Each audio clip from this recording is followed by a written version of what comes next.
May I request Honorable Shri Rajiv Pratap Rudi to kindly deliver welcome address. नमस्कार। Uzbekistan, Kazakhstan, Russia, Turkmenistan, Kyrgyzstan और Tajikistan की यात्रा के पश्चात, सफल यात्रा के पश्चात माननीय प्रधानमंत्री जी का आज इस मंच पर विशेष तौर से स्वागत है। आज हमारे बीच में माननीय Shri Arun Jaitley ji, honourable union minister on the dais, honourable union minister in front of the dais, Honorable Chief Ministers of the states, representatives of the states, secretaries to Government of India, principal secretaries to the states, mission directors, officials from the PMO, Cabinet Secretary, Chief of the Armed Forces, we have the Naval Chief and the Army Chief in present, the Chief of BSF, CISF, CRPF and ITPP, and the Delhi Police Commissioner, Vice Chancellors and Principals, Chairmen of school boards, Shri Ramadorai and other eminent speakers, Chairman of the Sector Skill Councils, NSDA, NSDC, ITIs across the country, training providers, students, trainees, friends from media, and about 1 lakh of people watching this. Welcome to all of you on a very special. Before I commence, a special thanks to my secretary, Sunil Arora, who has headed this entire crusade for skill development and is completing 35 years of service this year, and I'm sure this whole program is highly indebted to his activity. आज हम यहाँ क्यों हैं और क्या आज है और आज इसकी जरूरत क्या है जिसके लिए माननीय प्रधानमंत्री जी को हमने यहाँ बुलाया है। ये कुछ आंकड़े शायद आपके लिए आवश्यक हो और देश दुनिया इस बात को समझ सके। चीन जो आज 1.5 बिलियन देश का लोग है, उसकी जो कौशल विकास का जो प्रतिशत है वो 47 है, जर्मनी में 74 है, जापान में 80 है और कोरिया में 96 है। यानी कि कोरिया का हर 100 में से 96 व्यक्ति कौशल प्राप्त है, रोजगार लायक है। लेकिन भारत का जो NSSO सर्वे है, आज भारत मात्र 3.5% पर खड़ा है और शायद इस चुनौती को समझते हुए देश के प्रधानमंत्री ने इस कार्यक्रम को अपना कार्यक्रम बना के शुरुआत किया। और मेरा ऐसा मानना है कि बहुत सारे देशों ने इसमें कानून बनाया है। कानून आज से कोरिया ने तो 1996 में इस कानून को बनाया और उसके पश्चात कई देशों ने कानून बना के स्किल का काम किया है। हालांकि हो सकता है इस काम में हम 67 वर्ष विलंब से शुरू किया हो, लेकिन इस काम की अच्छी शुरुआत देश के प्रधानमंत्री ने किया है। 9 नवंबर को इस पहली बार इस देश के इतिहास में माननीय प्रधानमंत्री ने इस मंत्रालय का गठन किया और 9 नवंबर के बाद 11 नवंबर को UN ने भी पहली बार 2014 में 15 जुलाई को विश्व कौशल दिवस के रूप में घोषित किया। आज हमारा सौभाग्य है कि देश का सबसे बड़ा स्किल का आयोजन आज वर्ल्ड स्किल डे पर भारत में माननीय प्रधानमंत्री द्वारा किया जा रहा है। हम सब मिलकर के इस कार्यक्रम के लिए माननीय प्रधानमंत्री जी को बधाई देना चाहेंगे। चुनौती क्या है? आखिर में चुनौती क्या है जो हम लोगों ने इस काम को प्रारंभ किया है? आज इस देश में असंगठित क्षेत्र में लगभग 440 मिलियन लोग हैं, जिसमें लगभग 47% लोग खेतों में काम करते हैं ग्रामीण क्षेत्र में। बचे हुए लगभग 53% लोग आज इस देश में असंगठित क्षेत्र में हैं। अगर पूरे आंकड़े को देखें और आज प्रत्येक माह लगभग 10 लाख लोग, 1 मिलियन लोग इस वर्कफोर्स से जुड़ते हैं। यानी कि अगले 5 वर्षों में हमारे पास लगभग 500 मिलियन लोग ऐसे होंगे जिन्हें हम प्रशिक्षित करना। ये योजना इतना बड़ा है, शायद इसकी शुरुआत देर से हुई, लेकिन हम लोगों ने इसकी शुरुआत किया। माननीय प्रधानमंत्री जी का ये मानना है शिक्षा बड़ा आवश्यक है। हमने वर्षों से शिक्षा दिया है, लेकिन कई बार शिक्षा इस कामयाबी को नहीं दे पाता है कि हम रोजगार ले पाए। 12 वर्षों तक स्कूली शिक्षा आवश्यक है। 12 years of school education is very important, लेकिन 12 वर्ष की शिक्षा शायद आपको रोजगार ना दिला सके, लेकिन 12 हफ्ते की ट्रेनिंग आपको रोजगार दिला सकता है और यही माननीय प्रधानमंत्री जी का अभियान है महोदय। लेकिन इस काम को हम पूरा कैसे करेंगे? इतना बड़ा अभियान, 500 मिलियन लोग, राज्य सरकारें, हमारे बीच में माननीय मुख्यमंत्री गण बैठे हैं और इसके लिए पहली बार भारत में एक पॉलिसी जो पिछले 2009 में हुआ, उसको हम लोगों ने फिर से निर्धारित किया। लेकिन देश में पहली बार एक काम किया जा रहा है कि इस पॉलिसी को लागू करने के लिए, लोगों को प्रशिक्षण देने के लिए आखिर इस काम को कैसे पूरा करेंगे। और मिशन के रूप में भारत में पहली बार किसी प्रधानमंत्री ने इसे मिशन के रूप में स्वीकार किया है और माननीय नरेंद्र मोदी जी ने इस काम को पूरा करने के लिए मिशन की अध्यक्षता स्वीकार की है, जो मैं समझता हूं कि अपने आप में एक अनोखा प्रयास है। महोदय, आगे इस काम को पूरा करने के लिए कन्वर्जेंस की आवश्यकता है और उसी कन्वर्जन के तहत कैबिनेट ने हाल फिलहाल कॉमन नॉर्म्स पास किए, क्योंकि देश में तरीके से जो लोग प्रशिक्षण दे रहे थे उसका एक मानक का स्थापना हो। कैबिनेट ने उसे अप्रूव किया है, जो राज्य सरकारें भी जिसका लाभ उठा सकती हैं। और एक बड़ा निर्णय कन्वर्जेंस, जो आज भारत सरकार के अनेक मंत्रालय और हमारे अनेक मंत्री यहां बैठे हुए हैं जो इस काम को कर रहे थे, सबने कन्वर्जेंस और एक बड़े निर्णय के तहत देश के तमाम ITIs जो लगभग 12,000 है, जो मूल रूप से प्रशिक्षण देते हैं, उनको वहां से हमारे मंत्रालय में ट्रांसफर किया। मैं समझता हूं कि ये कन्वर्जेंस का बहुत बड़ा केंद्र बिंदु बना है।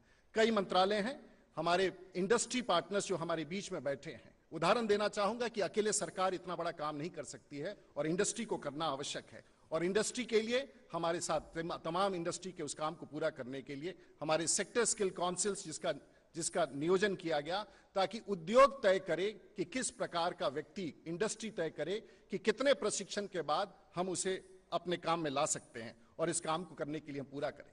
राज्य के माननीय मुख्यमंत्री बैठे हैं, माननीय प्रधानमंत्री जी का ये निर्देश था कि इस काम को पूरा करने के लिए हमें स्किल विश्वविद्यालय की स्थापना करनी होगी, और राज्यों में स्किल विश्वविद्यालयों की स्थापना के लिए हमें काम करना होगा। हमें विश्वास है कि आने वाले दिनों में हम इस पर विधेयक संसद में ला करके देश के प्रत्येक राज्य में एक स्किल विश्वविद्यालय की स्थापना करने का प्रयास करेंगे।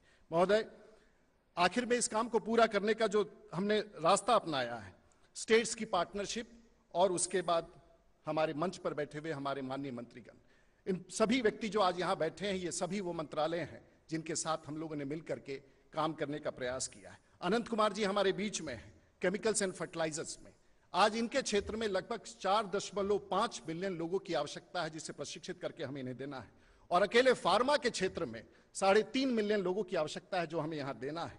स्टील एंड माइन मिनिस्टर हमारे साथ बैठे हैं, नरेंद्र सिंह तोमर साहब। इनके क्षेत्र में अकेले 2.8 मिलियन लोगों को प्रशिक्षित देना है, और माइनिंग के क्षेत्र में 4.5 मिलियन लोगों को हमें प्रशिक्षण देना है, जिसका काम है।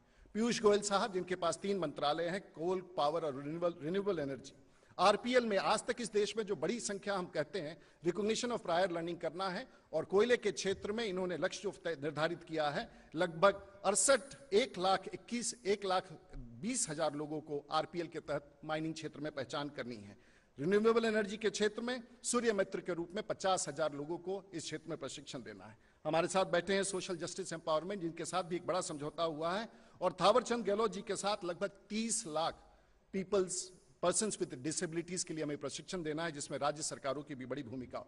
हेवी इंडस्ट्रीज जो देश के तमाम PSUs है, माननीय प्रधानमंत्री जी का यह मानना है कि जो स्पेयर इंफ्रास्ट्रक्चर है, पब्लिक सेक्टर अंडरटेकिंग से जिसके पास साधन है, जिसके पास जगह है, उसका उपयोग हम साधारण रूप से करें। साथ साथ हमारे बीच में नड्डा साहब हैं। इस देश में हम लोग के पास डॉक्टर्स हैं, हमारे पास नर्सेस हैं, लेकिन बहुत सारे ऐसे कैटेगरी के लोग हैं जो cardiac care technician, radiology technician, dietitian technician, operation theatre technician, और बहुत सारे ऐसे थे। हमारे सेक्टर स्किल काउंसिल में, जिसकी अध्यक्षता डॉक्टर त्रेहान कर रहे हैं, ऐसे लोगों ने मिलकर स्थापना की है, और लगभग 35 लाख लोगों की आवश्यकता है इस क्षेत्र में। इसी प्रकार से संतोष गंगवार साहब हमारे मंच पर हैं, इनके साथ एक समझौता है हैंडलूम के सेक्टर में। हैंडलूम टेक्सटाइल्स में लगभग 6 मिलियन लोगों की आवश्यकता है, टेक्सटाइल में अकेले लगभग 6 मिलियन लोगों की आवश्यकता है।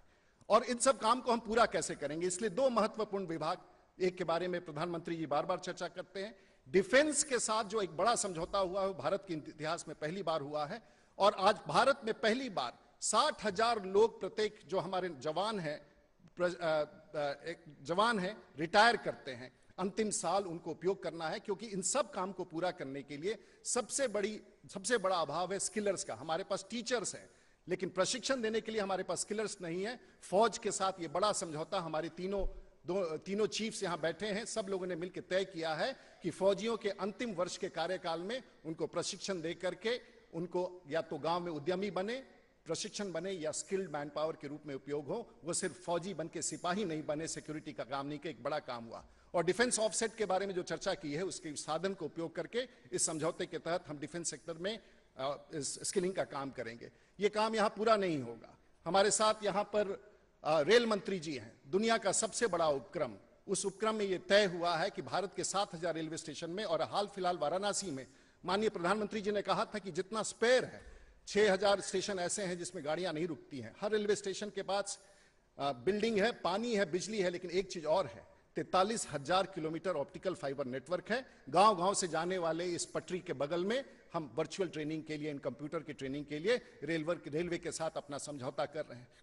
कॉनकॉर के साथ हमारे बाहर में अगर आप विशेष देखेंगे, प्रधानमंत्री जी ने कहा कि गुजरात के भूकंप के बाद उन्होंने रेल के डिब्बों का उपयोग किया था लोगों को घर में बसाने के लिए। आज कंटेनर कॉरपोरेशन से प्रशिक्षण के लिए हम व्यवस्था कर रहे हैं। एक बड़ी योजना है, लेकिन हम यहीं समाप्त नहीं हो रहे हैं। डिफेंस के बाद साथ साथ हम राज्यों की तरफ भी जा रहे हैं, और राज्यों में जाने के लिए कई और मंत्री हमारे बीच में हैं, उनके साथ भी हमारा समझौता है। लेकिन राज्यों में जाने के लिए मैं विशेष रूप से राज्यों के मुख्यमंत्री, हमारे बीच में कई सारे मुख्यमंत्री बैठे हैं, मैं कहना चाहूंगा कि आप सब लोगों के बीच में, बादल साहब भी हमारे बीच में बैठे हैं, सिमरन जी बैठे हैं, जिस प्रकार से प्रधानमंत्री जी आज नेशनल स्किल मिशन की अध्यक्षता कर रहे हैं, उसके पहले भी बादल साहब पंजाब में अपने मिशन डायरेक्टोरेट की अध्यक्षता कर रहे हैं। मैं बधाई देना चाहूंगा बादल साहब जो हमारे बीच में हैं।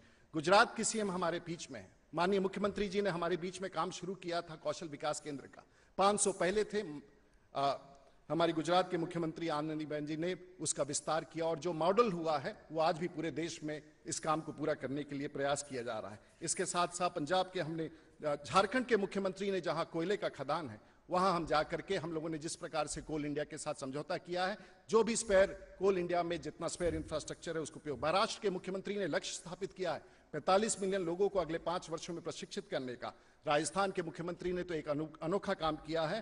राजस्थान स्किल डेवलपमेंट कॉर्पोरेशन से लेकर के जितनी योजनाएं थी उनको कन्वर्जेंस देकर के उनका काम पूरा कर। हमारे बीच में नॉर्थ ईस्ट के भी प्रमुख मुख्य खट्टर साहब हैं, इन्होंने कल इस पूरे दिवस पर एक बड़ा योजना लॉन्च किया है, जिसके तहत वहां के एम्प्लॉयमेंट के बारे में और देश में शिक्षा से जोड़ करके नेशनल स्किल्स क्वालिफिकेशन फ्रेमवर्क के साथ जोड़ने वाला पहला राज्य है हरियाणा। मैं उनको फिर से बधाई देना चाहूँ। हमारे बीच में और भी प्रमुख लोग हैं, लेकिन मैं ये कहना चाहूंगा कि हमारी सरकार एक संकल्प के साथ कब हम कामयाब आखिर कब होंगे। ये सरकार गरीबों के लिए है, मजदूरों के लिए है, कामगारों के लिए है, नौजवानों के लिए है, वृद्धों के लिए है। हम एक कमिटमेंट के साथ काम कर रहे हैं, लेकिन ये कामयाबी कब होगी। मैं सिर्फ एक बात कहना चाहूंगा अंतिम रूप से, ये कामयाबी तभी होगी, आज हम लोग अखबारों में देखते हैं कि इश्तिहार आता है और इश्तिहार में लोग अपने लिए दामाद ढूंढते हैं, अपने लिए बहू ढूंढते हैं, लेकिन उसमें लिखा रहता है कि हमारा दामाद ग्रेजुएट हो, हमारा दामाद इंजीनियर हो, हमारा दामाद आईएएस हो, हमारा दामाद आईपीएस हो। जिस दिन इस देश में अखबारों में इश्तिहार आने लगेगा कि मेरा दामाद मास्टर शेफ हो, मेरा दामाद मास्टर प्लम्बर हो, मेरी बहू मास्टर ब्यूटिशियन हो, शायद हम लोग इस कामयाबी को हासिल कर लेंगे। और इसी के तहत आप सब लोग को और माननीय प्रधानमंत्री जी के इस बड़े अभियान को, हमारे बीच में कुरियन साहब हैं, हमारे बीच में अनेक भारत सरकार के मंत्री हैं, सबका मैं आभार व्यक्त करके और विशेष रूप से मीडिया जगत और सब लोग आज इस देश भर में इस बड़े आयोजन के लिए, सफलता के लिए आप सब हमारे बीच में आए हैं। आप सबका विशेष आभार व्यक्त करते हुए मैं अभिनंदन के साथ अपनी बात समाप्त करता हूं। जय हिंद, धन्यवाद।